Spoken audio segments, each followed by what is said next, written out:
We're live, folks. Episode 2 of Hardpoints, CDL Launch Weekend, Minnesota. The ROKKR organization absolutely killed it. We got our first look at the CDL franchise teams, the broadcast. We're going to go over all the different points of, everything CDL, challengers, the actual matches themselves a little bit, and kind of go from there. So I guess just to start off right away, what was everyone's thoughts of the show, the broadcast, the different graphics, the venue? One of you guys want to take it away with your initial thoughts of the broadcast? Yeah, I actually will. I actually thought that the event as a whole was actually really, really awesome. I didn't really know what to expect because obviously having the CWL last year, like we talked about a little bit last episode, last episode, it was like I didn't really know how to expect like what we were going to walk into, like what the venues are going to be, like the standards of these homesteads, like what we're Right. actually going to walk into. So I thought it was awesome. I thought the armory and the venue was cool. I think the crowd and like just the atmosphere was really awesome. I thought everything was a really good turnout. I think it was really cool. It's definitely a wow factor for Yeah. being in the armory and everything. Like you walk in and you're like, ooh, It was like badass. fancy. Yeah. Fancy's like a great. As soon as I walked in, when I first walked in there, before like any of the lights and it was kind of getting set up, I said to my team, I was like, this is cool. Like that's what I honestly thought it was awesome. Or Clint? I can go. Yeah, no, Yeah, I thought they did an amazing job. Are we talking like production, event, everything? Everything. High level. Yeah, I thought for Minnesota, they did a really good job considering you got to think this is, like Minnesota, first time in that market, not the biggest market in the entire world. They stepped up to the plate and did it first before anybody else. So that comes with its own hurdles, obviously. Yeah. I thought they did an excellent job with like the actual venue itself, like stuff they have people to do in there. I know there was like the setup issue with the warm-up stations for people, but from my understanding, like they just seemed to have the tables, and that was in the CDL. So I don't really know who was at fault kind of for that whole thing, right. But it looked awesome. My biggest negative with it, and I even talked to Midnight about this, the camera shot made it look way emptier than it was at times because the front section, to my understanding, was VIP. And the problem was really good point. The big cam, the jib was right behind that, kind of between the first and the second and the third column. So a lot of the shots, it would look like empty because VIP people were out in the VIP lounge, getting drinks, doing all sorts of stuff. And it was driving me insane. Like there'd just be a shot. It looked like there was no one there, but there were a lot of people there. And I was getting so pissed. So that was one thing that bothered me a little bit, but I think that's a lesson for people to learn, kind of how you want to handle VIP tickets and whatnot. For the production side of stuff, I think for the most part, what fans saw looked really good. Like the graphics package and stuff was better than we've ever had. Some of the videos looked clean. Absolute fire. The single biggest thing, I think, and we'll talk observing, that's a different beast, I think. We'll do that later, I guess. But the single biggest thing from a production standpoint, and Joe and I got to laugh about this, because when we had our first meeting in LA like a month before, and they told us that they had an hour and 15 minutes set aside for matches and all the stuff they wanted to do, Joe and I were like, that's insane. Like, there's no way you're going to be on schedule. Like, no, like we've run simulations and we thought about it so much. I'm like, it's not going to happen that way. They looked at the average time of matches the past 2 years. That's all it was, which makes sense. But that was an MLG production team that had been running COD events for like a decade straight and had it down to a science. This was an entirely new team, first esports event. Like, I expected to be issues. So like the biggest thing I think from production standpoint, I just think some of the fat needs to be trimmed. There were just a lot of whether it was just too much time between matches, too long of a death segment between a match. Like there was times where it was like, if you're a viewer, you think when the camera comes to Joe and I, it's time for the match to start. They'd be like coming to us, then to Chris, then back to the desk, then to us again. I'd just be like, can we just go? A lot of bloat for sure. So that was the biggest thing, a lot of bloat. Yeah, I think the fat needs to be trimmed, but I thought it looked good, man. Like the stage and the camera shots, and a lot of it looked very, very good. Yeah, it's just kind of hopping off of that point as well with the crowd and everything. I feel like for what I was able to hear, obviously I'm sitting at the desk, I have a different like audio quality of everyone else. I feel like the crowd mics need to be tweaked a little bit. It was definitely louder in the venue than I feel like was portrayed on the stream sometimes. I had someone say that in my stream earlier. Yeah, I saw people like, I don't know if it was a complaint or what on social media and Reddit and stuff, but it was definitely louder than I feel like the stream portrayed. So maybe a little bit of tweaks there. Your point about one in the first row, right? Like, yeah, right. If but they think there's a mic, also that might be fixed. VIP. It might be fixed based on Clint's point, where it's like change how that VIP stuff works and making sure the camera shots are always looking good with the crowd. There was a good amount of people there, so I just want to like that needs to be portrayed better in my opinion. And then in terms of, I guess, just on the production side, I'm not going to go into it too much, but it was probably obvious to people watching that Friday was frantic. I don't want to necessarily call it a mess because it was okay, but like, yeah, the wait times in between games, like even us when we're working the event, it just felt long, and it's just like a lot of weird transitions, things like that. Again, the observing, which we'll go into. But like from my POV, after Friday, I had a big headache and I was like just very, very stressed. And then going into Saturday and Sunday was like a different experience for me, at least working the desk. So what it seemed like, and I think this, I know we're doing observing later, but a similar kind of problem there too, is it was a new observing team working together for the first time, a new production team working together for the first time. And they did some simulations and some rehearsals and stuff like weeks before, but nothing compares to the live show. And there was just a lot of, I think it was mostly communication from what I could tell. We're not in the truck, obviously. We're not in the production truck, but it just seemed like people needed to get on the same page, and it got better as the weekend went on. The good thing is all the CDL production staff, director, producers, all that stuff is the same. Like there'll be some contractors, obviously, that'll do certain things, but a lot of the key people, like all of the key people are the same team going to all of these events. So that makes me feel it'll get better and better just based on what improved towards the end of the weekend.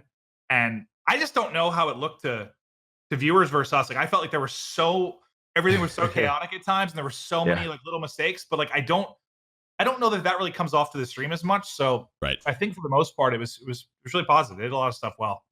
Yeah, I think one of our producers was like, at the end of the day, like obviously we're all pretty stressed. He's like, just look at the show. He's like, it's beautiful. It looks good. The talent's on point. So first thing I'm going to start off with was the desk. That was probably, especially Friday, the hour and a half pregame show was probably one of the most, if not the most complex show we've ever had. So props to you, TeeP, but also props to Lottie. She killed it. Yeah, she did a good job, absolutely killed it. It was such a complex show. As we talked about, new production, new everything, really. It was a new world for her. So to really open up the show with potentially the most complex Call of Duty show we ever had, and it's her first gig, that was, I mean, it was fun to watch. I mean, you guys had great chemistry up there, and as well. Felt good. Yeah. No, I mean, when that thing, like, when we finally got into the first match, like, I'm sure that felt very good. But, I mean, yeah, things started off slow. Maybe it felt good for him. Didn't feel good when I got into the first match. That's true. We'll get into that. But yeah, true. I think when people heard about the league, one of the biggest things was content, and I loved every single piece. It was all amazing. The pieces were amazing, yeah, dude. Like when Minnesota came up and they had like the Minnesota one, like Clint and myself were looking at each other. I was like, bro, we have chills, and I don't know if I've ever gotten that from like a Call of Duty piece. Like very unique. I props to ROKKR. Not easy to be the first. I thought the venue was solid. I thought it looked great. I would like for us not to be up in a closet or a balcony, but that's not. I would like to be on the floor or close to everything, but that'll be venue to venue. And then lastly, I think that's about it. I think one more thing I wanted to bring up personally is the effect of the homestand itself. I tweeted about it a day or two ago, or yesterday, I think. But that roster in previous years is getting a few people saying, "Oh, let's go assault" or whatever, right? Like, I don't want to roast the players at all in that fact, family but and friends. Yeah, exactly. The fact that roster can come in and a city and a fan base can really like attach to them and show the love like that. That Sunday, that last match was a perfect example of what the magic of this can really be, the potential of it. I don't know, Chris, you might be able to expand on that a little bit, but like the crowd experience lashing onto to that team was a phenomenal sight.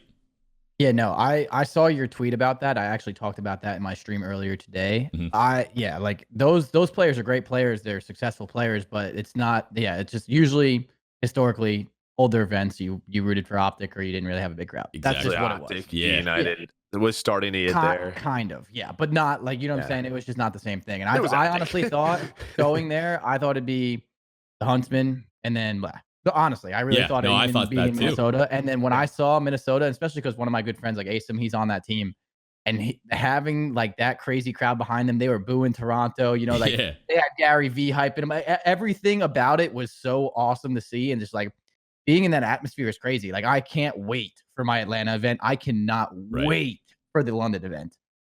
That made me so hyped for that event for that reason. So like, I'm so excited that it turned out like that. I think it gives the potential and the ceiling for so many other places. I think New York's going to be crazy now. Like, I think they're going to have a lot of people. Like, I'm just so excited for this year. It really kicked it off right. It just started on the right foot. So everyone in Minnesota that backed your team, good job. That was awesome. I loved every second of it. And like I said, I love the event as a whole. The only thing I didn't really touch on that I would have talked about that could be improved, I don't really know whose fault it was or what happened, was what Maven kind of said. Like, the player setup's not really working in the warm-ups. Like, I know that could have been the update thing because there was an update that happened right before that doesn't help. Yeah, it doesn't help anyone. It seemed like the network went down or something like that. Yeah, that's what I mean. So I'm sure that could have been on the technical side, and I can obviously like kind of be wrong about this. But as a player and now as a coach, like, every single team should always have a chance to warm up and be able to play. Like, even if you don't have a match on this day or a match on that day, like, you should have your own station. You know, like, you're a professional player, you're a professional team. You should never be, hey, we have a match in an hour, we need to warm up, could we sit down? And obviously, rationally speaking, that's true. Like, obviously, it should be prioritized if that's the case. But my point being is, moving forward, every team, no matter what, like, that should be really, really high on the priority list to make sure that works. But I don't know that update could have sent things out of a downward spiral. So other than that, yeah, it was awesome. Everyone in Minnesota did a great job. I don't think you're asking for too much for your team to be able to warm up appropriately. Like, that needs to be a standard that needs to be set now. And and if you're going to fly us out Tuesday, if we're going to be there Tuesday and take a 4-day break before we play our match, like, the players are going to want to warm up. And when I was a player, when you guys were players, like, you're going to want to warm up, you know? So that would be my only thing, but I don't really know who that really lands on. Yeah. And that's not my biggest complaint. Like, you still made it work, but yeah, that would be it. But I loved it. It was awesome. For sure. And I guess we can kind of spiral off from that point and move into challengers a little bit, since we're talking about like venue and the broadcast and structure and all that type of stuff. I know you guys might have some choice words about I don't know if we call it controversy, but people tweeting about the challengers space. That was unwarranted, to say the least. You guys can talk more about that. I'll start again, just real quick. I wants to go so bad. Actually, no, Maven, you go first. You go first, Maven. Do it. This is why I was pissed. Yeah, I'm excited. Hit me with it. What other esport or franchise esport has 200 team open bracket tournaments? I'll answer that one for you, Clint. It's zero. It's zero. And the reason why is because they're a pain in the ass. They're expensive as hell, and it's a goddamn nightmare to do. I don't think people realize how close it was to that not even existing. The only reason that I think that existed was because this existed for so long. They didn't want to upset a lot of fans. They wanted to keep that in the ecosystem. And I wasn't part of that decision at all, but I was actually surprised to see that end. So when I saw people freaking out about having a $250,000 tournament in that garage or basement, whatever you want to call it, oh my God, you idiots. I was so mad because, like, I just don't think a lot of them realize how, like, I guess, like, lucky they are to have what they have. Well, and to be careful when you're posting stuff like that. It's your own thing. It wasn't bad at all. Like, not at all. It wasn't even bad. Like, I went down there after the first time I saw it, I was like, that's probably going to be a video, because they were working on it still. It was like a day before. I was like, that's going to be a video, because they were still setting up, and it was, but it just got blown so out of proportion, man. Like, it's blown out of proportion because of social media. That happens a lot, but it's like, that's everything. Do you want to put your own thing that you're participating in a negative light like that? To me, it makes no sense. And whoever is out there that needs to hear this, just be a little bit more careful, man. It's frustrating. I don't think people realize how annoying and difficult those things are. Man, yeah. I could tell them they're not fun. I set up PlayStations. I did updates. I set up you did it all. I plugged them in. I unplugged them. It's not fun. I would love to just set up 8 stations and not 50. Like, I'm sure everybody would. I mean, go ahead, Chris. I'll go in later, but yeah. No, I mean, my thing is like, I understand that, they Maven, yes, they weren't like almost a thing, and that's kind of Call of Duty's tradition. And to back that, like, Call of Duty, that's like what they're known for, those big events. And like, it would be a tragedy to take them away. So I see like the both sides of it, but playing an amateur event for $250,000. I'm pretty sure the first place winner, I could be wrong with this, takes away $16,000 each. I think I could be wrong. I don't know. Regardless, something like that. It was like 80K for first. That is more money than I competed for until like 2 years ago. You know what I'm saying? Like, yeah, it's wild. I was playing formal Scump, Karma, you know what I'm saying, in Crim 6 for $2,000 in a ballroom of a hotel, in a much worse situation, in a much more cramped situation, and like it sucked, but at the same time, like that's just what it was. And I feel like at first I didn't see the venue, and when I first heard it, I'm not gonna lie, I was like, a parking garage, like that kind of, you put it in negative limelight, and I'm like, that kind of sounds crappy. I went down there. The only difference of that or a convention center with like, which is a giant hall garage, which is literally is the ceiling height though. That's all it was. Is the ceiling height. So it's like, I get it, but it wasn't really that bad. And I understand that obviously you like, just because you're not pros or something, then you don't like, you still deserve to be like treated obviously with respect, but that was not bad. It was blown out of proportion. And then there were so many people that like, you have articles like Barstool Sports talking about it, and like it just looks bad on your craft, where like you get to travel the world and go to these cities and do your thing for a lot of money still. And I don't know. I feel like those situations could be good. And not every single player did complain. So I'm not saying every single amateur. Right. I'm not generalizing this, because there are a lot of amateurs that were fine with it. But I also think that mindset going into something, if your first thing is when you step into a venue, when you're competing for $250,000 is this place sucks, the parking garage, this and that, like that's your first line of thought. You're one, like Scump said it in one of his interviews, you're 1 foot out the door to being a loser. Yep. You're not even there to win anymore. You're already complaining and making excuses and this and that and this about why this place sucks. It's like, show up. Who cares if you're playing in a garage? It doesn't matter outside. It doesn't matter. And just focus on winning. That's what you're there for. And if you win, you get more chances to become a pro.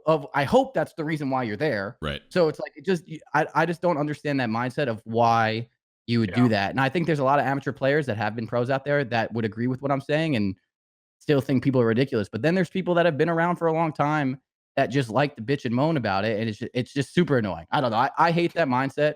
There's a fine line. Yes, there's obviously the other side of the argument where it could be worse, but that wasn't that bad.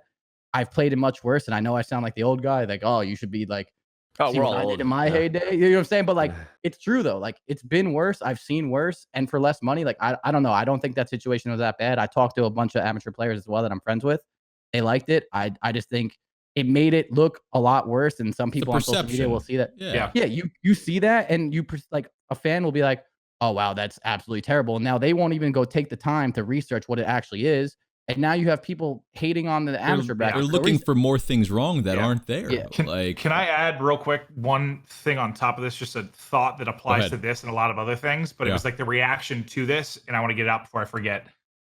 The number of times that I saw someone say in response to this, $300 million league, by the way, I don't think this should have to be said. But for those of you that maybe don't understand, they didn't get $300 million, and they're spending $300 million on the production this year. But there are people that think that, like, there's just $300 million they're putting into this year. This is something they expect to be like, they want to be the next NBA, NFL, like the longevity, decades of this. Like, they're not just dumping $300 million into this. But anyway, I just saw like comments like that so many times. I'm like, it's not how it works. Like, and it is perceived as the wrong way. And then that's why that endless complaining and stuff makes no sense. Like, if you're an amateur player too, you want to help this esport grow for the reason that you're hoping to be a pro. And then when you're a pro, it's growing, which means you make more money and it's flourishing for you. So I just don't understand the negative mindset around things. It just doesn't, I don't know. It's just silly to me. The final thing I want to say on this before we move on is be careful with what you're saying. And I'm all for holding people accountable for things that need to be held accountable for. That's fine. Absolutely. I'm not saying you shouldn't speak your mind if something negative is happening. But if you do take that thought and you want to put out something out there that's negative, be careful with it. Because when I see pros, amateurs, diehard Call of Duty fans that are doing stuff like that, you're hurting all of us. It's stupid if you're doing it about things that is going to affect the entire community and put out a negative perception about all of us. Be careful. Don't be stupid. Let's move on. Next point I want to talk about is oh man. Oh, you had another point? I didn't get to say anything. Oh, go, Joe. All I was gonna say is name another game that does this. Yeah. League of Legends, all online. They do some LCS Academy, like they do like a Monday night thing where they get to play in the studio now. Cool. Overwatch Challengers, online. Halo. Well, no, they would love to have the events that we have now. That's not a thing. Gears, they're trying, but even now their online league is online. Like every other amateur esport is online because for tournament operators, for the games, it is cheap and it is easy. CSGO, everything is online qualifiers. Everything, unless you are like a top 24 team in the world, which good luck. There is nobody that does this like we do this. People try to imitate it, they try to do it, and they can't. And that is obviously giving a lot of love to MLG of the past and esports engine nowadays and people that are trying to do it, but they can't. So yeah, just enjoy what you have. Like honestly, $250,000 is insanity. Like it really is. And look what these events have done. Like even last year, a tournament like Champs, you have guys who placed like top 24, like Kleenex and some of these other amateur players who are now on these franchising teams. Like, so for the guys like Singularity, congrats for winning, by the way. You know, Clinton, myself, we got to watch the first best of 5. Obviously, a lot of people unhappy in the community not watching the second best of 5. We agree. I agree with that. That needs to be handled better. The problem is just a scheduling thing. On top of that, too, though, Joe, like, I think I don't want to spend too much time on this because I know we have a lot of other stuff to do, but like, I know people want it broadcast and like maybe there will be some that are, but that's another thing that like, this isn't like knocking one exactly, but people don't understand how much that costs to produce. And they're not going to just have a Logitech webcam and one person there. Like this is Activision. It would be hundreds of thousands of dollars to produce that. And the problem is we have years and years and years and years of data that show 500 to 2,000 people watch that. Dude, and we have that for Charlie and Delta Pro streams. Yeah, there might not be commentators, but it's still world-class gameplay. It's just wild. Everyone like freaks out like, oh, I want to watch it. The numbers have never been there. And I'm not saying I wouldn't like that it be shown because I do think it's good, but it's just they need to figure out a way to do it that's kind of cost efficient because it's because I love to watch that personally. How many people watch it? I know you do, but like yeah, exactly. That's what I'm saying. Watch it, man. Yeah, I agree. And back to that point, I think Singularity, congrats to them again. Win a lot of money.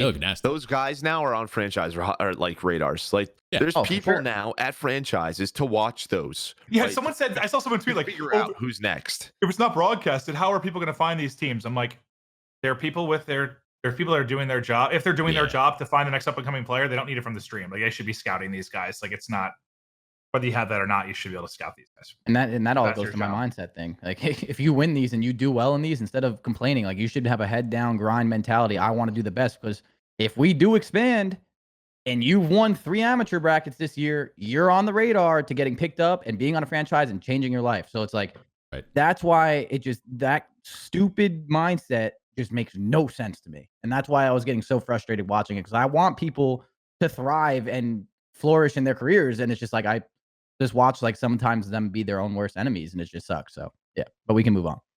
For sure. Sounds good. Yeah. Enjoy land. Yeah. Enjoy it. I think finding the priority of which matches you would actually feature to make that cost efficient enough and everything. It's a lot of tough decisions. It's a lot of potentially expensive decisions to make. It's not our job to figure out.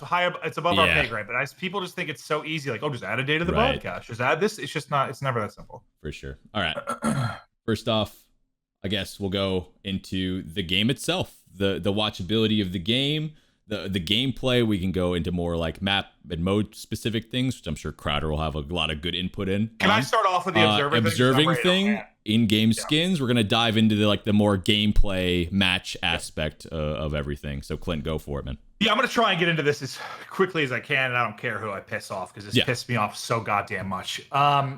So there are obviously a lot of people involved with the league that have a sports background, or it might be new to esports. So I heard a couple days before the event, right when Joe and I landed, that they were planning to do a large percentage, I won't get into exact numbers, but a large percentage of the broadcast from third person and Skycam. Joe and I heard on Tuesday, I think Joe and I went and tried to talk or complain to probably about 15 different people about how this would be murdered if they broadcast that way and people would lose their goddamn minds. We lost that battle, but I told them if they did it once, it would not happen again because the community would lose their minds. Fast forward to the first match, Chicago versus Dallas. That was the most difficult thing I have ever commentated. I blacked out in my career. Oh, Joe, and I literally did not even look at the gameplay. Cast off the mini map. I was just looking at the mini map. That must have been so hard, man. Dude, Joe at one point looks at me. I think it was after map 1. He goes, I think we did pretty good. And I just didn't say a word. He goes, oh, you're mad, aren't you? I was like, I've never been more angry than I was after that first cast. It was so difficult. Now, what we said happened. The community freaked out and things improved very quickly. And we can dive more into it. But like that was, I wish it would have changed beforehand, but thankfully it was just one match. I just wish it wouldn't have been one of the more hype matches. A hell of a one to test that one out on. Yeah, and I get someone counted, didn't they, Clint? Someone counted. Apparently, we saw 9% of the kills from a first-person perspective. It was 9 of 91 kills we saw from a first person. The map that Joe and I casted, map 1. Ooh, it's really bad when you put it in numbers. Yeah, that's bad. Yeah. I didn't enjoy watching that match either. No one did. I didn't really know what was going on. I felt horrible because so first of all, typically with Clint and myself, when we got into a rhythm with Paradox, we would hardly ever have to say that. But I very much, if I see someone who's about to have a big one-on-one or, is really making an impactful play, I call it out. I go, hey, you know what? Let's jump to Sim's point of view. He's about to make the play. This could decide the rotation, whatever it may be. That's what I try to call as much as possible. And I noticed the first few minutes while I was doing that, I said that once or twice.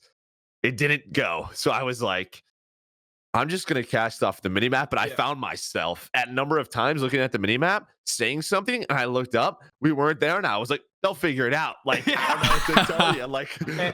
I'm sorry, but yeah, it was a tough first match. Don't give the observers hate because, I know there's a lot of stuff, and we'll talk more about that they need to work on even once it improved, but that sure as hell wasn't what they wanted to do or what they planned to do for the first series. So don't put that on the observers. That was coming from well above their pay grade. Yeah, got better though. I think the last match Sunday, Minnesota Toronto was where I like to be. It was smooth. Observing was on point. I think transitions need to get smoother and they need to react to things a little bit quicker. Maybe when we call for them, there's still awkward uses of Skycam, the static cam, but that's more. Remember, we're going from only Paradox doing it by himself to now 5 people, truck with 5 people controlling different stuff. And there's a director. It's just they're gonna get better. Just like the production team had to find a flow, they're gonna find a flow as well. But yeah, I think once we get to a more fine-tuned spot, it's going to be better than it was before because there's an actual team dedicated behind it. However, rough sort of first go as the weekend went on. On a positive standpoint, though, TeeP, it looked good as hell. With the in-game skins and the actual codcaster with the game, cool. It's the best. It's the best it's ever looked, I think, ever. Can it be improved? Yes, just like everything else, but it looked goddamn good. The in-game stuff, love it. Yeah, people just need to know that that is a codcaster skin. That is the players don't have white jerseys versus black jerseys. That is just something that the COD Observer team has. Overwatch. It's basically an overlay. Yeah, it's basically an overlay. So people were like, it's unfair that Chicago has white and Atlanta has black. Don't worry about that. It's just an overlay to make it look really good, which it does. Yeah,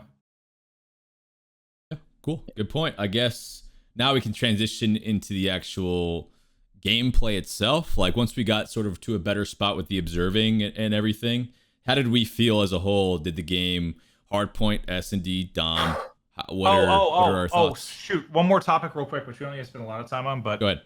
I got a lot of mentions and people were going. They're working. I think we're gonna find a way to do stats better. I think. Just to give you guys, when we were in Columbus, we had this big meeting with the team working on Codcaster, the developer, all of MLG, and basically they took the entire HUD from Black Ops 4. And there were a lot of people that wanted to make it more simplistic. You would have a sports broadcast where you just have a widget and the rest is watching the game, take eyes off all these places in the screen. So they went with every single HUD element and said, what can what do you absolutely have to have at all times? And like they were wanting to remove the mini map. We're like, no, that's got to stay, and this has got to stay. And we're going through all these elements, and one that was kind of 50-50 was just with stats. Like if it has to be there at all times, because if you watch, I know it's not the same thing, but if you're watching a hockey game, a basketball game, a football game, like you don't know exactly what someone is from the field at all times. You don't know how many assists somebody has at all times. Like the broadcast does a really good job of showing lower thirds, popping up stats at times. The commentators have to highlight stuff. So we were trying to find a healthy mix of that and see how it went. The problem was they didn't do the lower thirds in the broadcast, and we didn't show the pop down stats at all at first, and everyone freaked out. I think there's going to be some tweaking to that. I already know the people working on Codcast are coming up with ideas like, bottom right where it shows the player thing. And right now it has like the streak stuff, but we don't use streaks. So it's just like the extra perks that you can unlock, like putting individual stats there. Because I don't know about you guys, but I don't like, even though people will say it needs to be there, like that like little cheap Excel looking type box that has stats. Like I don't love that personally on broadcasts all times. I think it looks like shit. It takes up a lot of screen area. I think there are better ways to do it, and I'm hoping they're going to work very hard on that. But that's just my opinion. No. I think there's better ways to do it. I agree with that. I think I think people are just very used to that, so they kind of wanted it there. But I think at the very least, you need to at least show the scoreboard at the end of the game. I think people 100%. Love seeing like what people. That's just what it is. Well, like who did good, who did bad. And we need stats, dude. This is a whole other thing. But we need like a ESPN or HLTV that has stats all the time. So if you want to have a screen up and look at the stats at all times, that'd you can, cool. Or after a game check stats. Like the fact that we don't have public stats is absolutely goddamn insane. It's just like we should have public stats. It's just like everything else. It's not as simple as you think it might be. Of course. But I'm hoping that's something they'll get resolved because that helps a lot too. Well, if anything, the community gave very, very critical feedback, we'll call it. And the people that need to know about that stuff, they definitely know. Yeah. So I think as we go from event to event, tournament to tournament, there's going to be a priority to things, and things are going to move quickly. That's my opinion of it, and that's just not like a safe PR answer. I legitimately think they want to get it right so goddamn fast so the community never freaks out like that again, because it scares people when that happens. So. Oh, and the color thing, just so you know, I talked to the people working on it. Apparently they had an update to make, how it's difficult to see the arrows and difficult to read the names. Yeah, I couldn't see the Empire. Apparently they had an update for that. Like it's already ready. It just wasn't, I guess, pushed through before this event. So I would assume that there's going to be some fixes with regards to the colors coming, because that was the hardest thing for Codcaster. I'd be like, we're in a 2v3. Wait, I couldn't see the Empire arrows at all when I was watching the Dallas Empire and they had the navy blue ones. I was literally like, how many people are alive on the map? Even or some colors when they dark out up top, dark green, that needs to be clear. Like with the portraits like darking out. Like there's some stuff that needs to be cleaned up. But that'll get better for sure. They're aware. Yeah. Very cool. And then I guess we'll go back to what I was going to lead into before, the actual gameplay. Hardpoint, S&D, Dom. I guess we can go through each mode, some of the maps that we saw a lot of times, stuff like that. I guess, Crowder, you can touch on the veto process a little bit, obviously not too much. I guess, how do you guys think Hardpoint played to start? I think that spawns still need changed. It's still too quick. Like, I just think it's wild that like even on a map like Cave, which we saw 10 times, 10, 12 times, people are averaging 60 engagements. Like, I mean, obviously the players probably love it, right? But they don't love the fact that they have to because of the spawn system, but they love fighting is that much. It just, you have to be punished. Like old Hardpoint, your position doesn't directly influence spawns the way it used to, sort of the squad spawning. So you get into this position where if like my microphone is the hill, you're here, I'm here, and we're just going at each other, right? Just all the time, where like if I'm here, you should be spawning over here and then having to run, right? Like that's the way old Hardpoint should, and good Hardpoint should work. And it is surprising to me. I know there was a lot of studio changes and whatnot, but like I was a part of the crew that helped fix Infinite Warfare's Hardpoint to where it was. Like, do you remember on like Retaliation, Scorch? Like, if you messed up, you were all the way over there. Yeah. Which is like kind of based off the standard of Black Ops 2. So Hardpoint for me, it's like it's easier than Dom. It makes sense. The spawns still make sense, but they need to be more punishing. Just plain and simple. There needs to be a good spawn and a bad spawn, not a equal spawn. Definitely good point. Just to touch on that IW point of like what we were able to do, it was a lot of work, but like I feel like the impact we made on Infinite Warfare compared to what it was at the start at Vegas to where it got to at the end of the game, like it gives me hope because that type of stuff is possible. However, I just don't know how long it's going to take. Changes definitely need to happen for the respawns. I think the community's on board with that. The pros are on board with that for the most part. Like, I hope there can be significant changes to that type of stuff. But yeah, all the points you gave about the game mode, Joe, is a really good point. Go ahead, Crowder. I mean, I think the thing is like, obviously, I agree with what Joe said, and Black Ops 2 and even Black Ops 4 had a very good spawn system. I thought like you go here, they spawn here. You know what I'm saying? Like it was pretty simple. Like obviously you had your like weird spawns here and there, but for the most part it was good. I just think even if you don't want to do like that spawn system, maybe they have something else in their mind. Like we played Dallas, and I'm pretty sure Illy spawned in the hill at the very end, like after we got through, and like it made it all crazy. Like we ended up winning, and like there definitely is a way to play and be better than the next team. You know what I'm saying? Like there is. You're talking about Cave when he spawned like back outpost, like right behind it. Yeah. Oh yeah. I was like, like some of those spawns, like at the very least, in my opinion, I think those spawns need to go. You know what I'm saying? Like I think that needs to be changed. Like even if you're not going to revamp the whole entire thing, like some of the obviously pros, like we kind of touched on this last episode, that kind of want. I see both sides of that argument. I think those at the very least need to go. They are like stop those from happening because that like genuinely affects the game. And I saw a few of those happen to some people like in other aspects. But yeah, no, like that would be my biggest thing. At least the very least do those, just because that really does mess up like teams obviously chance of winning. Well, it makes it harder to watch. And it's like when you're constantly fighting around a hill, like Clint and myself don't have a breath to just be like, all right, so now what's going to happen is they're going to go here. This is where they're going to spawn. It's just like they're fighting. Smoke. They're fighting. They're still spawning close. They're fighting. Like especially Cave, because we saw it 12 times. Like especially on that map. It's just like, they're trying to get to they're just trying to contest. Like we talked about it all. It was like punch for punch, and if you just like dodged a punch, like you won that map, because that's basically what it is. If you get hill number 2. It felt like it came down to like 1 good hold a lot of times, like one good like dominant hold at Cave, like that was the difference so many times, which just weird. That's why it makes it harder. It could there's definitely a way to play and be a little bit of ahead, but I do I definitely agree with what you said. Yeah, and it makes it harder to watch. It makes it crazy, especially with the smokes and everything. It's very fast paced, and from a spectator point of view, it's definitely tough. So we should probably speed up on this part if we want to talk about teams much. Yep, definitely. Sounds good. I was gonna say Search was like I didn't really have a problem with Search. Search is always Search, sometimes. Search was fine. I think I thought it was a blast to watch Search from my it was good. Yeah, it was good. To get through this quickly, just all agree Dom stinks. Like we're all there. The only thing I want to ask that I wanted to bring up, Chris, I don't know how much your team was a part of it. Like obviously Dom needs very much like a rework spawn system, whatever. I haven't tested it.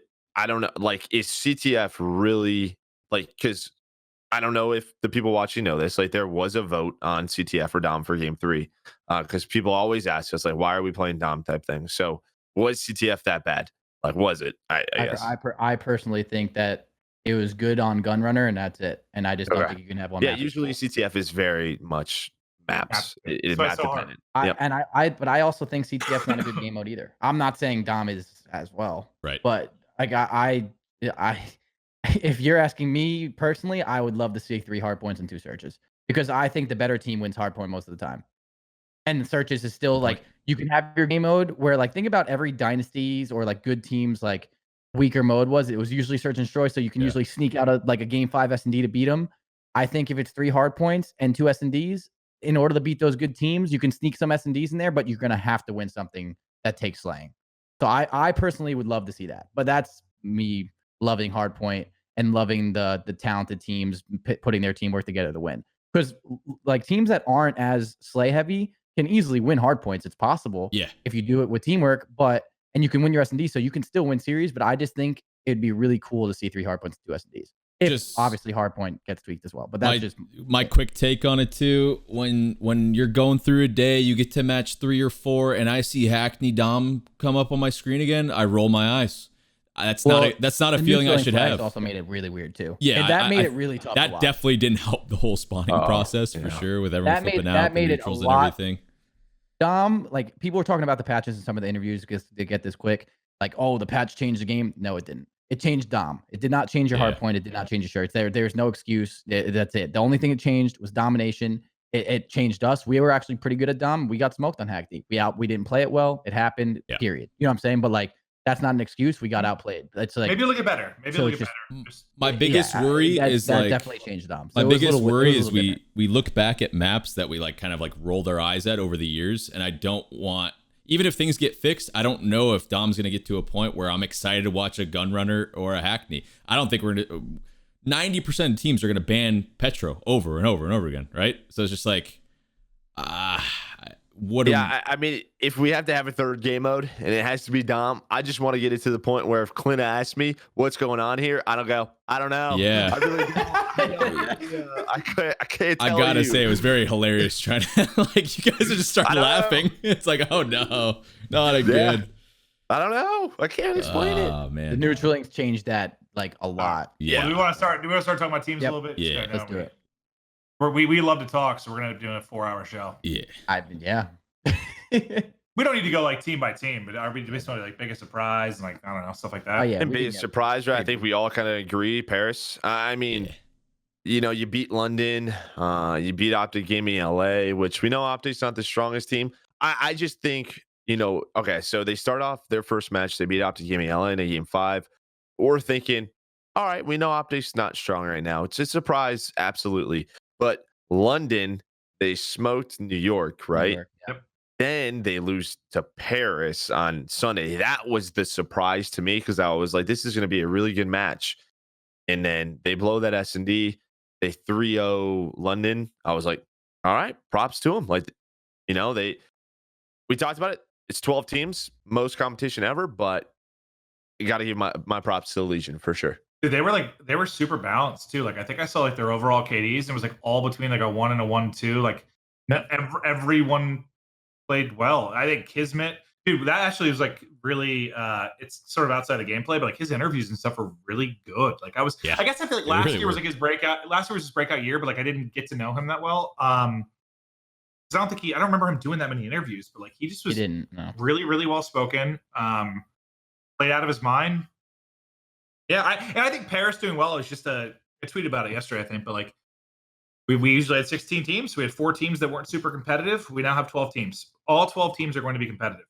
I think any week outside of maybe like Atlanta right now, any week, like anyone can beat anyone. Even with and I said that last show, and someone gave me crap for it. So screw you. I told you. The lineups are stacked, man. Like the lineups are stacked. Well, like even the lineups that don't look as good, they're still good. I mean, if you look at Paris, where people were overlooking them, I think they got overlooked because they just weren't really scrimming. Yes, that was what we said.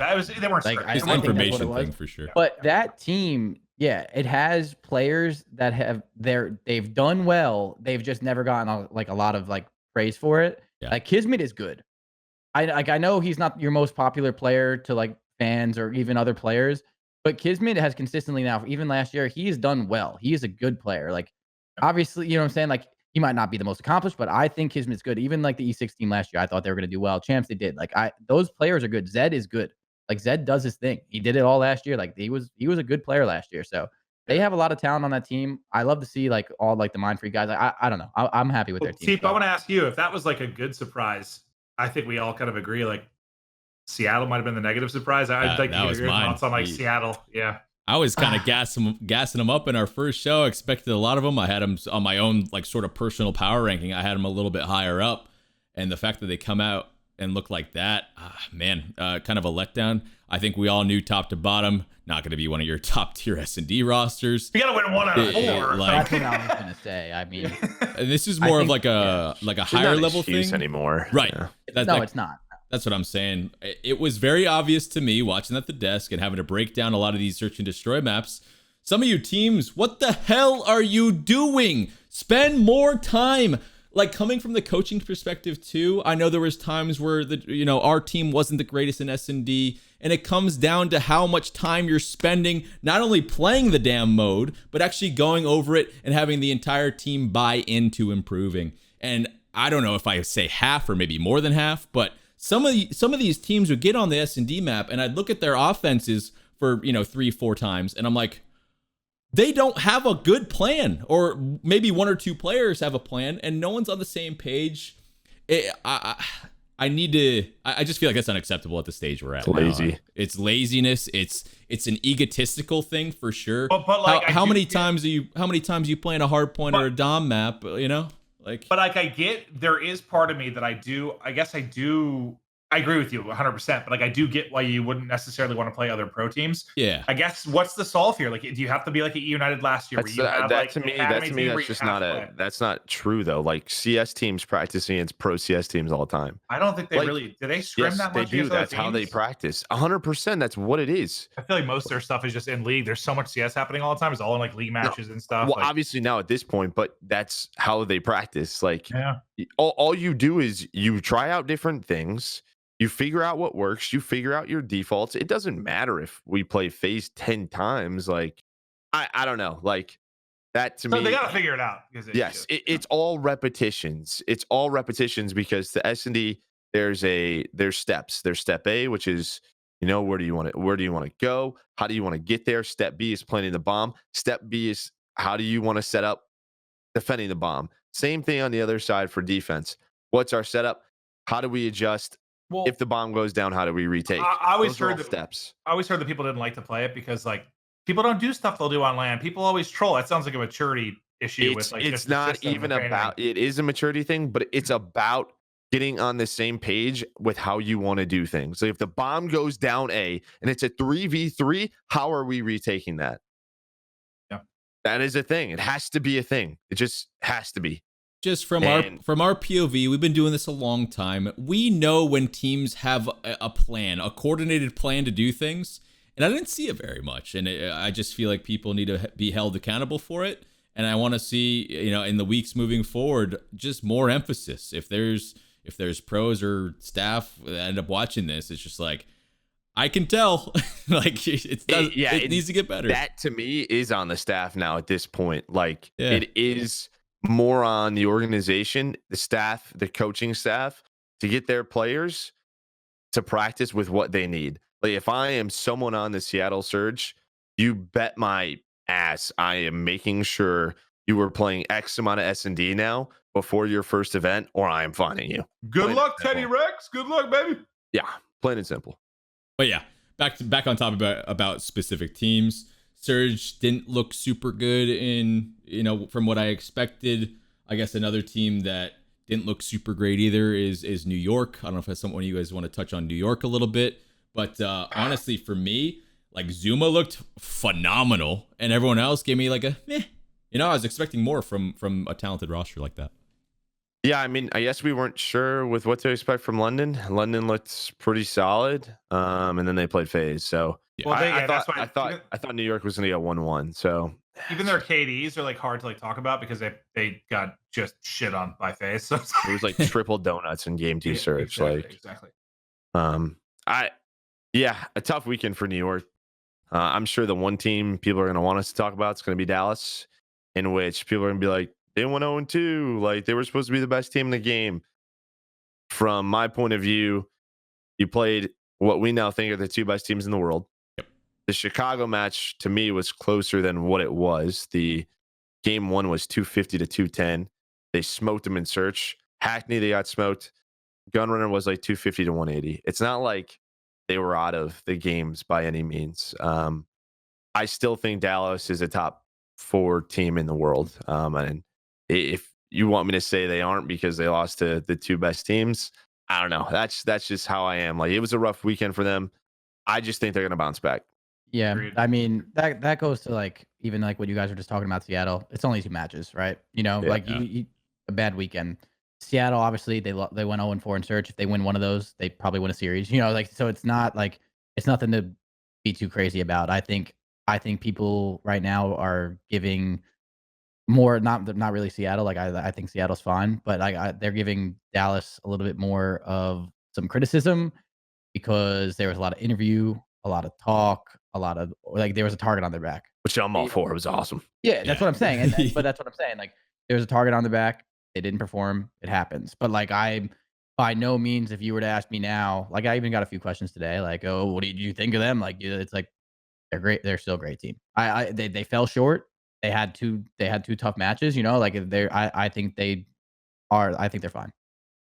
I personally think they're fine. One thing I want to ask you, Crowder, to keep you like remained as unbiased as possible. Don't even speak to your team when I ask this question.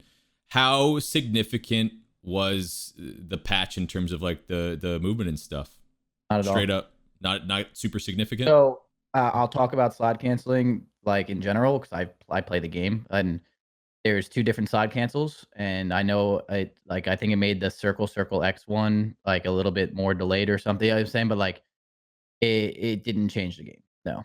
Like a lot of players that I talked to didn't think it did. The only thing that I will genuinely say it changed, and this is not why we lost our domination. You know what I'm saying? Like stay unbiased is just domination. The neutraling flags and not being able to stack and cap them completely changes the strategy of hey, let's stack on this point, get it, and then run. Now it became, hey, let's get at this point, neutral it, vanish, come back for the 2-piece. So like, and I will back up Dallas in that sense. They were nasty at domination. They changed them. So you know what I'm saying? That is that. But for sure. Other than outside of domination, no. Cool. Good answer. Yeah, I was sort of like on the same page. Like your rotations and everything, your timings on domination are just completely thrown off. The spawns were obviously affected by the neutraling and everything. So I definitely was not expecting like a super polished looking domination from really any team. From anyone. Yeah, exactly. You didn't have enough time to sort of figure that stuff out. So I'm sure once we get over towards London, a lot of reps need to be put on that to really figure it out. This just for whatever reason I just thought of something. And we don't have to just a random thought came in my head with Joe and I. For Huntsmen, you know, last episode where we really talked about like if Scump really cares, if Scump is like fully into it, if Scump this, Scump that, how good he can be. We had one little brief combo that surprised Joe and I. I think we were at the bar, like we were getting dinner at the hotel, and like we are talking to Scump about this weekend's format versus going forward. And I was like, yeah, or something like the format's gonna get better. We're gonna have tournaments. Like I know these are just league matches, blah blah blah blah blah. And he said, what did he say, Joe? He's like, yeah, these are for 10 points. This is massive. And yeah, he said, yeah, these are for the CDL points, 10 points each. This is massive. Like now I was like, well, that is great to hear because I mean, T could probably speak to this. I just think like last year, the year before that, he would have just been like, it's just CDL points. It's a league match. It's a league match. It's a league match. So I don't know. I know it seems trivial, but Joe and I both looked at each other. We're like, huh. I feel like he's bought in. From what I talked to him on, one-on-one, I agree with that sentiment. His outlook on it is much more positive than I would have thought it would have been, and I think that translates exactly to how he's playing, and his team too. So I have high hopes for that team for sure. I don't really know how the attitudes are going to be, but they look good. He seems happy. Like I think what you two are talking about. I can't really say this like from like a lot of personal conversations, but from this like. The aura he's been giving off, you know what I'm saying? Like, like on Twitter and stuff. I think he's happy with his team, and I think when you're happy with your team, you're happy with the league matches you want to play. And I think that's a big thing. I think his personal life is like better too. Like I think he's just happy right now, which is good to see. Yeah, absolutely love to see it. Go ahead, Joe. Oh no, you're gonna say gotcha. I guess we can touch on. Let's go. LA Gorillas. What I feel like they looked pretty freaking solid. Obviously, they were only one of the 3 teams that didn't lose a search, which and well, if you count game 2 is the one that I was gonna bring that up because I feel like we got to touch on it. The whole them getting that map 2 taken away, that was fairly interesting. I didn't like it. I don't know if you guys want to give your inputs on it or give a PR answer. I think it's kind of whack. It didn't really like change the outcome at all, did it? I get why. If this is the first event, you want to set a example in the sense of if you're breaking the rules, it's a rule you broke. I guess for me personally, I was more frustrated with like IW because that shouldn't have even been possible if the rules weren't broken. That's what I think. So I get why it was ruled the way it was, but it also pissed me off because it's just a stupid goddamn thing that shouldn't have happened and led to a bunch of tweets and a lot of complaining and people there till 3, 4 a.m. Like, I hate when there's big issues like that. It shouldn't be a fucking issue, and it was, and it pisses me off. It's just so dumb. Yeah, I mean, I just you go. Yeah, go ahead. Sorry, no, you go. Joe. No, well, I'll go. Hopefully, it doesn't matter. But I'll tell you what: if Gorillas miss wild card by 10 points, yeah. Well, then, yikes. Yeah, no, the only thing I was gonna say is that to me, like, they lose game 3 and game 4. So to me, in my mind, that we should go game 5. Like, I don't know, that's not the series to me. Like, fair enough. Like, in my mind, they're not 2-0. Like, they're 1-0 and maybe 1-1 or 2-0. Like, I don't know, because Minnesota looked better in games 3 and 4. So were they tilted from getting forfeited? Maybe. They were. Yeah, that's what I was regardless, on a positive note, they look better than all of us expected them. 100%. Yeah. No, they looked good, and I was actually talking to someone, I forget who now, but I was talking about their team specifically. They definitely didn't look the greatest in scrims from what the people were saying and yada yada yada. But I will say that team is good at search. Yeah, and that goes a very long way, like we talk about all the time. And I think they have the slaying power. You know what I'm saying, when those slayers are on their game. So I think they're gonna be solid for the most part. And yeah, touching on their series, I've been a player before. Having that ruled back in that setting is going to be annoying. You're going to tilt. I don't think that's a whole excuse to lose a match and just tilt and lose the next 2 maps. You know what I'm saying? But yeah, I think as a professional player, the side of the argument, you should be able to make your classes right. Have I made the mistakes? Has other people made mistakes? Yeah. Didn't TJ call on a UAV in World War II or something? Like, it happens. Yeah. But like, at the same time, I just don't think it should be possible. I think at the level that we're at, it just should not. It could, if it could be eliminated, it should be. You know, so I see both sides of that argument, but I think that roster stupid thing. I hate that it even happened. It's just so stupid, man. It's very dumb. And hopefully moving forward that doesn't happen again. It makes it not possible. But yeah, no, I think that roster is gonna go, even if they're not the favorite team sometimes, I think they're going to go the distance with that roster with their search power if they continue their search power. Yeah, for sure. Mutineers, pleasant surprise for me. I thought this team was going to be a pretty good one, especially in Search and Destroy. When you look at the roster from top to bottom, I saw some good stuff from them. And then quick touch on OGLA. I had to roast Dash and Tej a little bit. I saw them and I'm like, this is one of these teams where we all understand that the game needs to get tweaked a little bit and improve. Don't fall into the trap where you can't take things seriously and you're not holding yourself accountable because of those excuses. Like Crowder said earlier, there is a clear skill gap. There are clear things that every single team can improve on in every single mode. Yes, I know Dom's wonky right now, but I feel like I've been seeing a lot of excuses on social media and stuff like that. I just don't want these people to just cop out. And I feel like that's just like an immature thing to do. And I feel like I expected a lot out of this roster for the first showing. Wasn't a good showing at all. See, I didn't. I knew they stunk. I thought they were going to stink at this particular weekend, but I think this team will be nasty in a couple months. I really do.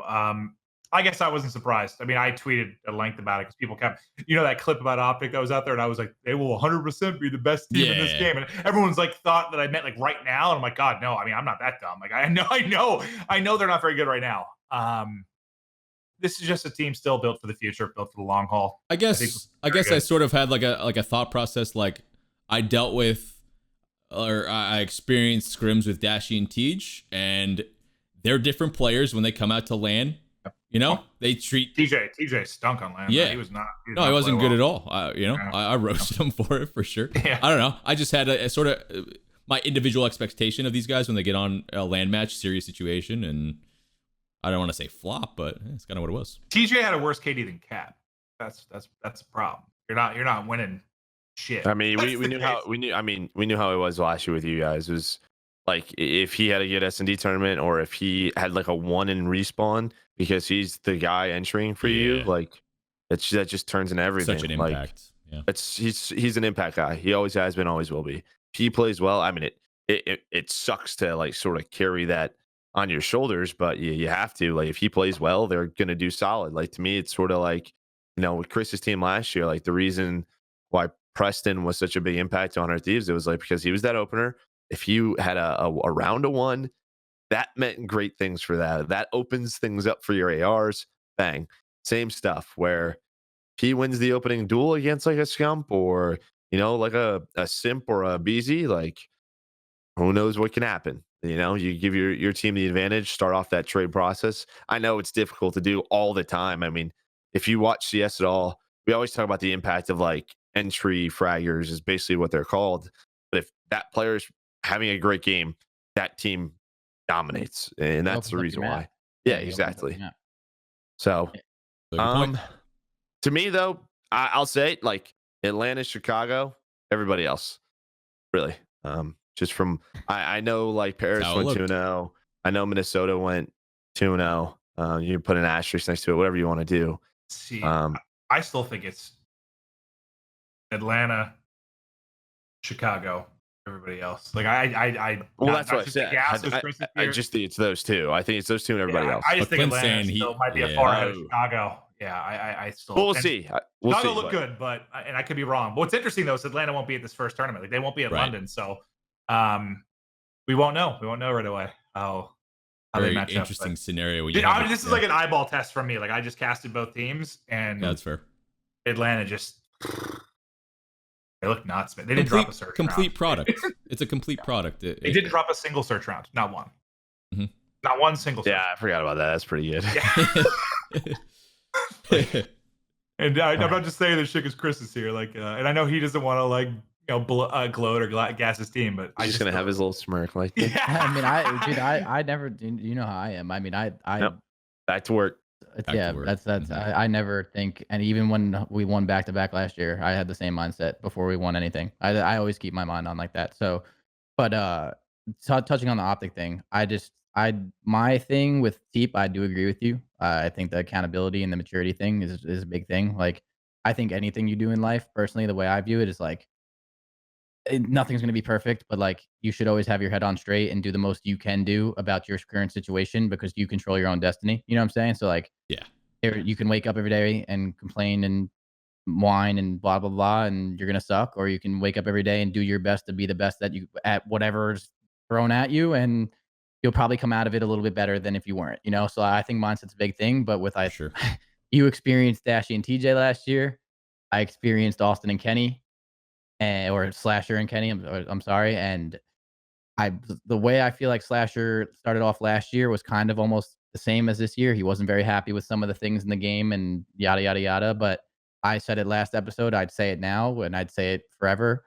I would never doubt Austin. And I think as the year gets on and it becomes more serious, because we are talking about only 2 league matches, Yeah.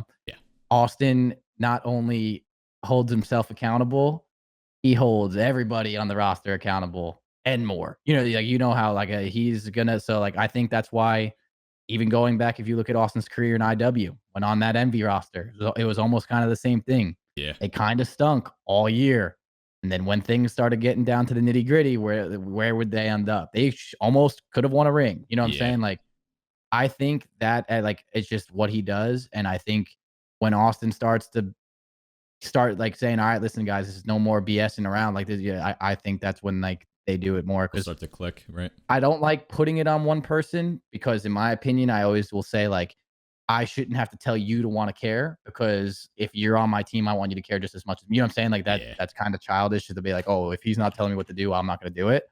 But it's something like, I don't look at Dashy and TJ to hold themselves accountable, just the younger players that they are and the personalities that they have. I think they're great players, nothing against them, but I think Austin and even kind of Cap, I think once they start, doing their thing and getting on people, if respect is given where it should be due, I think they're going to be a great team. I would never doubt a team with Slasher on the team.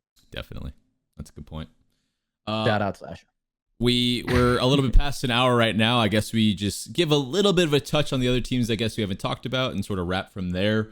ROKKR, I think pretty good start from there. Home field advantage. They come through and give a really good performance for the home crowd. I guess it was very impressive. We talked about it in the last episode. GodRx needs to continue to keep out with that breakout performance, like you brought up, Clint. I think we need to see Assault back at that top AR level that we were used to seeing from him. He was like their best player, bro. Yeah, no, he was. He played really well. For sure. And then honestly, good performances from the other players as well. So that was a definitely thumbs up for me. And then the Ultra, pleasantly surprised, better than we thought. What do you guys think?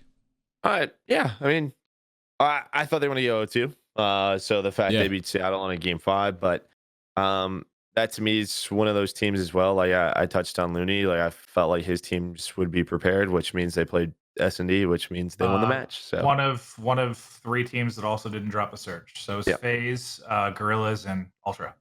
So yeah, impressive. Just feels like they worked harder than, and that's gonna be one of those teams where talked about like how are they gonna play S&D. You have 10 guys on the roster. It's pretty easy to do 5-on-5 S&D. So I do real quick. I know we were running out of time, but we were at the airport and I was talking to some of the people that work on Codcaster and talking about some of the stat stuff. And Vance was in the background and he goes, "Shut up, Maven. You don't know anything about COD." And I was just like, I don't listen to people that are on the bench. And he just went. He died. It was great. I love Vance, and they definitely have like a 10-man roster, but that killed me. Sorry. It was pretty cool to see them scrimming against each other in the back. Yeah. They were scrimming like they're the roster and stuff, and I think that helped them. I mean, I don't know what their practice regimen was, but they looked prepared, and I'm assuming having an in-house team gotta be helpful. Is probably helpful, right? Well, kind of back to what I was saying, we were talking about practicing search. Like they maybe have an advantage over everybody, and that they can really run against what is damn close to being able to be another full starting roster. Definitely. I just don't look at any roster this year and say like you know what I'm saying? Like there's just so much talent. It comes back to what you guys said, like the 12. I think every roster, even bad showing, good showing this weekend, has so much potential with what they work with.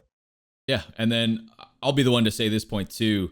This first showing, there wasn't that looming danger of getting knocked out. Moving over to the tournament format, teams and individuals are going to perform differently when you know you're about to go home, right? That's always like been an aspect about it. So like this first showing, I don't want to call them show matches, but it was for the points. It's going to be a different, it's going to be a different dynamic moving over towards London, and we'll see who shows up in elimination matches, who shows up, who plays differently in S&D when your tournament life is on the line. And I'm very excited to move forward and talk about that, which we'll probably cover in the next episode. Yeah, next episode will probably be all like London, right? Yep. Yeah, sure. All about London. And especially also the last thing, when the CDL points start getting down to the nitty-gritty too, is the points obviously help with the champs qualifications and stuff too, I would assume. That's all. That's all it is. Yeah, so that's what I thought. I didn't want to be wrong. That's a good point. Like moving forward, like when these season starts getting halfway through, I've been on that line where it's like, yo, you can't lose another match. You know what I'm saying? Like when you start getting down there too, that changes the mindset too. Like I as much as I loved how we showed out, obviously we played well, and like other teams, these were show matches. There's a lot. I thought what I told my team is like, this is going to be a great way, either way, win or loss, to see what we need to work on. Like we saw what we needed to work on, and we're going to go do it. And the same thing for every team. So cool. First good look. CDL Launch Weekend was an amazing time. BTB's taking over. I was on the desk. The boys were casting. Ooh, our photos look good. The photo shoot went good. BTB merch this weekend. Make sure you guys look out for social media for more information on that if you want to pick up some BTB merch. And Crowder, congrats on your team doing really well, buddy. Next episode, we will be talking more about CDL London. I'm excited to get into that as we move over to the tournament format. And make sure you guys subscribe and check out all of our streams. Thanks for watching, everybody. Have a good rest of your day. We'll see you next time. Bye.